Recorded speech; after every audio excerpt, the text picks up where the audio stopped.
Hey everybody, it's PJ from Wisconsin Air Gunners, and at least temporarily, I am back in Wisconsin. Had some family business to attend to up here, and the timing looked like it was going to give me a free day.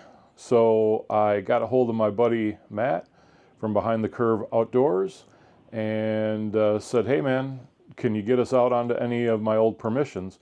Which he's kind of been doing the pest control on since I've left. And not only were we able to get out to some of those permissions, but he has grown sort of where we have access. And I'll tell you, we had a great day out. Anyway, I'm getting a little ahead of myself. The reason you're here is probably because you've seen some of the shorts I've done on this gun. This is the Karma Airguns EQ. I've been doing some short format reviews on this gun in 25 caliber, and because I had a little bit of time and because the timing was working out, I sent this rifle up here. It was ready to go when I got here, and yesterday we were able to head out onto the farms.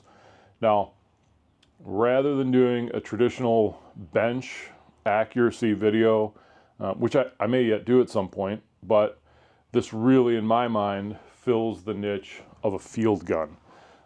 It is absolutely a rock solid. You can knock it up against things. If it tips over, it's not the end of the world. It's a durable finish. The materials are tough.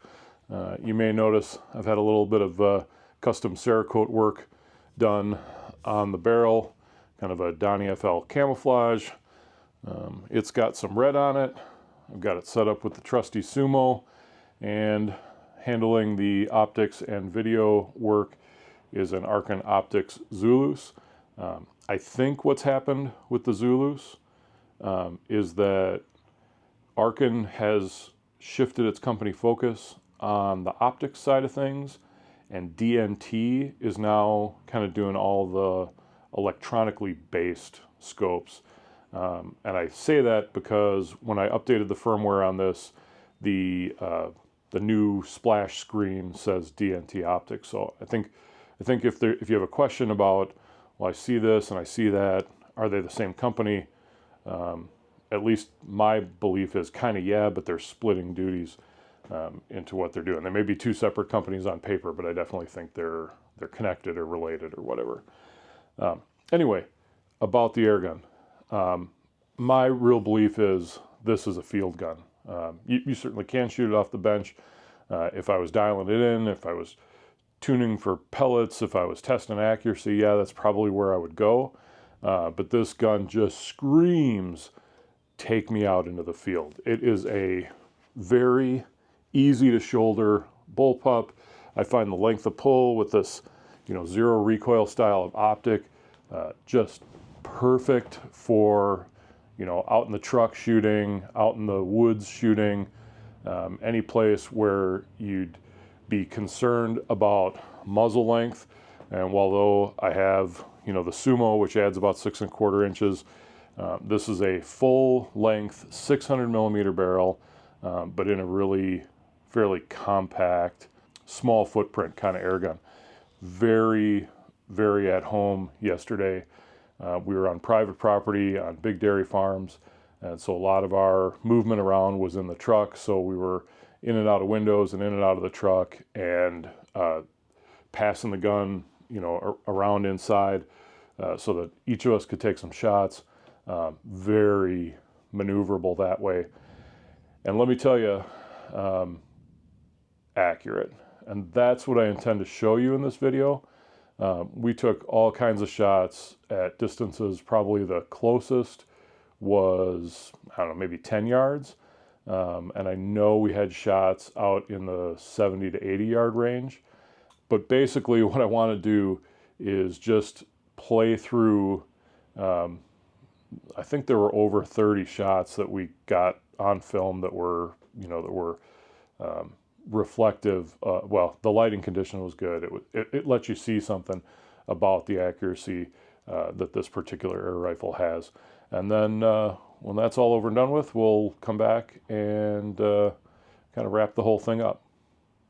So here's the video.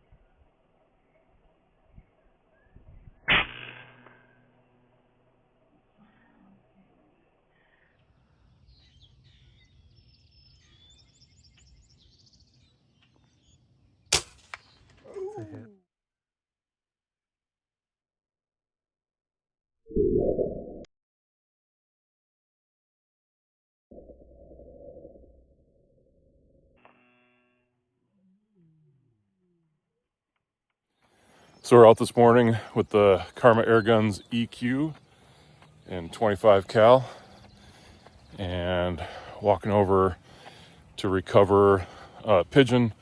I just shot off a silo at like 62 yards. So silos right there, pigeons right there.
They have two more hanging up there.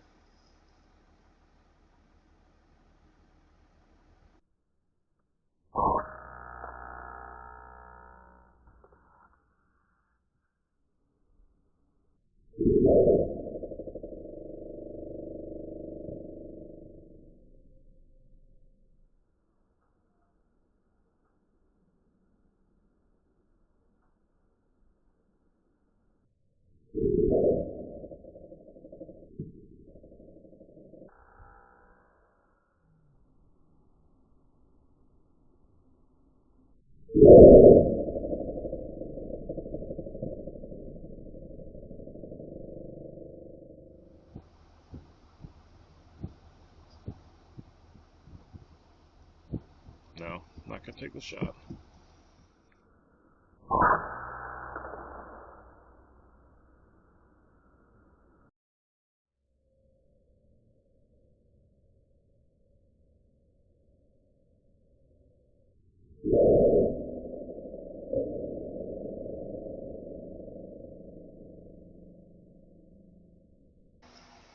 A hanger. Hanging. He's hanging. We got a hanger. Oh, that was perfect. That was backed up by a steel beam.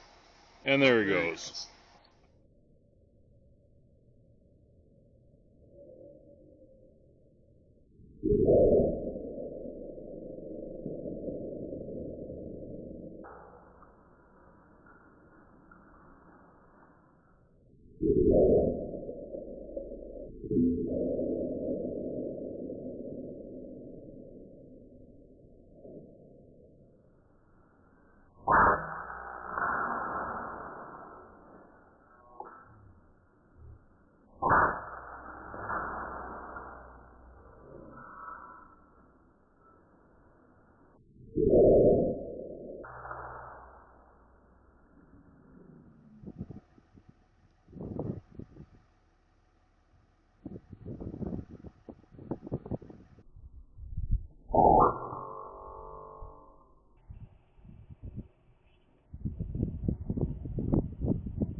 John, don't move.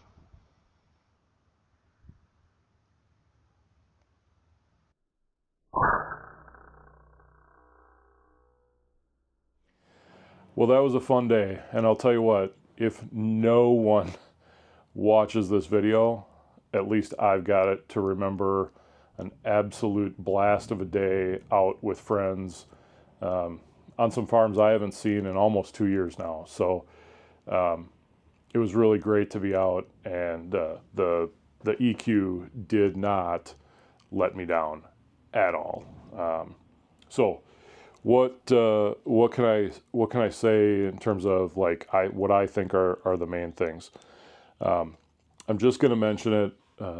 Since we did the trigger upgrade, and I say we, if you don't know, if this is your first time visiting the channel, I work for Donnie FL and Karma Airguns, and so I had something to do with bringing this product to market. So just full transparency, disclosure, whatever you want to call it. So we did since the original release, and not really all that many guns went out that had the old configuration, but we did put a new part in the trigger, and we are able to better adjust it now. So the trigger was not at all a hindrance to accurate shooting. In fact, in this clip, my buddy Matt was shooting. He had only ever heard about the trigger being kind of long, and anticipating that it was long, he actually pulled it prematurely. And if you watch very carefully, I might even pause it, thunderstorm rolling in, but you actually see that he breaks on the trigger too soon because he's anticipating it being long. So let me show you that clip.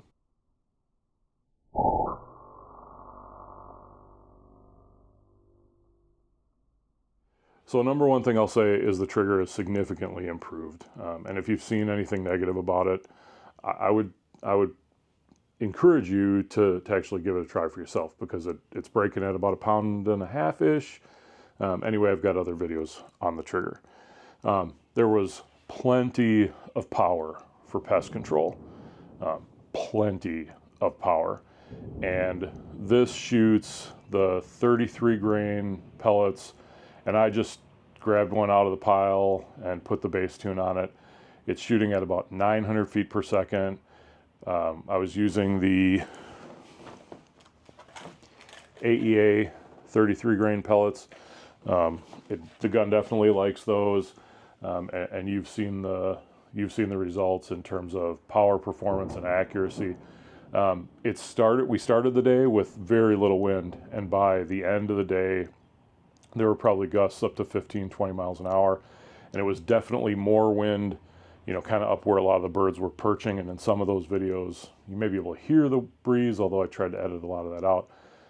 But you definitely could see it in the way the trees were moving. So it was a really windy day, and those pellets were very resistant to the wind. So mostly if I was holding, it was the edge of the bird, didn't have a lot of stuff where it was like, oh, it's just a bad wind call. I was hitting what I was shooting at for the most part all day long. Let's talk about noise. It's a bullpup, and when you shoulder a bullpup, you are putting your face right under the part where the action is and where all that mechanical stuff, the hammer hitting the valve and the spring doing its springy thing. So you are feeling all of those things basically like coming through your cheek. In general, a bullpup will feel like it's louder when you shoot it than a traditional rifle where the action is forward of your face. As bullpups go, this has a fairly heavy spring in it. It generates a lot of power, but it has a fairly heavy spring in it, and it shoots loud. And when I say that, what I mean is you're going to experience, okay, that feels kind of loud. I think now we're getting a hailstorm, so, welcome back to Wisconsin. It's a great field gun because if you go back and watch all of those clips, especially the rabbits, both of those rabbits were, I think the first one was not quite 20 yards and the second one was more like 10. But in neither case did neither of those cases did either of those rabbits react to the shot prior to the pellet getting there. Like if you watch closely, there is a noise impulse and it didn't disturb the animals. I was hearing the noise. It was reverberating right like through my face from the gun, but it wasn't projecting downrange to the quarry. The first notice the rabbits took of hunting was getting hit by the pellet. So it's noise you're hearing, it's close and local, and it doesn't necessarily translate out to noisy like an animal's going to jump a shot because you shot something that was so loud. The Sumo is in 25 cal the right pairing for this gun, my opinion. This is what I'm recommending to folks if they're looking for a recommendation. Get the 20. Well, this is a 25-30 because it's a 25 caliber air gun. If you got the 22, I would get the 22-25 Sumo, or you could even run a Tatsu on the 22. The other possible negative is that the gun does fill by way of a probe. So you've got a hole right there that a probe goes into. I understand now more than I did 2 years ago why there are some air guns that are designed with a probe. It's not my favorite, but it gets the job done. And you get a fair amount of shots out of this. So you won't have to use it all that open. Really the only downside of a probe, this one goes in, comes out really easily, like it's a good proper fit. It's not tight going in, it's not wobbly or anything. Really the only problem I see is you have to keep them clean and you need to be careful that you don't lose them. So that's on you, right? Other than that, the purpose of this video is just really to show you field performance in the wild, with pests as the targets. For anyone who might be, I don't know, concerned, care, whatever, prior to coming up here, I did have to buy an out-of-state small game license because in Wisconsin, all of the animals that you see in this video can be taken with landowner permission, and in this case we were requested to be there, and a small game hunting license, including some birds which would otherwise be seen as migratory, but under Wisconsin law can be taken when there's a depredation issue. And in the case of the farms we were on, where we were shooting grackles and red-winged blackbirds, those have orchards and vineyards, and those two birds can be a real problem in those environments because they eat the buds early in the season, and if a plant doesn't produce a bud, it doesn't produce fruit. So no bud, no flower, no fruit. So on those farms, we take red-winged blackbirds and grackles in addition to pigeons, sparrows, starlings, which in the case of the English sparrow and the starling, those are actually invasive, even though they have established populations. The rabbits can be taken year-round with landowner permission with a small game license, which again, since I'm not a Wisconsin resident anymore, had to go with the out-of-state license, which that was a little painful. If you have questions about either, and I guess before I say if you have questions, I'd be curious to know what you thought of the footage from the Zulus. I looked at it on my laptop as I was kind of transferring the files over. I thought it looked really good. It was easy to look through for a whole day. I used this thing for the whole day. Never got any eye fatigue or anything like that, which I know with some older video systems was kind of an option. I haven't had, or not an option, a problem.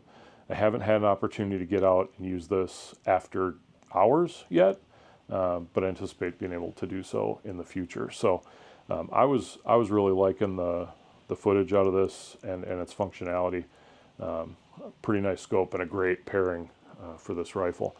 But if you have questions either about the Zulus or the EQ, please put them in the comments so I can get you information that you want or need. And until the next video, everybody, shoot safe, shoot straight, and we'll see you around.